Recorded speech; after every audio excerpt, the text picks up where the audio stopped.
அனைவருக்கும் வணக்கம். வாழ்க வளமுடன். நான் உங்கள் பாலசுப்ரமணி.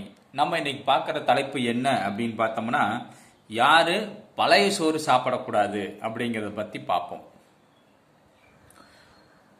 உங்களுடைய ஜாதகத்தில் சனி பகவான் நீச்சமாக இருந்தா, சனி பகவான் எங்கே நீச்சம் அப்படின்னா மேச ராசியில் சனி பகவான் நீச்சம். சனி பகவான் நீச்சமாக இருந்தது அப்படின்னா நீங்கள் பழைய சோறு சாப்பிடக்கூடாது.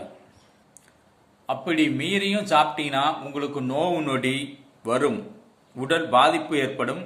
உடல் பாதிப்போட மனமும் பாதிப்பு ஏற்படும். மன தைரியம் இருக்காது, உடம்பும் ஏதோ ஒரு நோவு நொடியை காட்டு, மொத்தத்தில் ஒரு ரிலாக்ஸ் இருக்காது, போட்டு உரட்டிக்கிட்டு தான் இருப்பீங்க. அதனால உங்களுடைய ஜாதகத்தில் சனி பகவான் நீச்சம் பெற்றால் நீங்கள் பழைய சோறு சாப்பிட வேண்டாம்.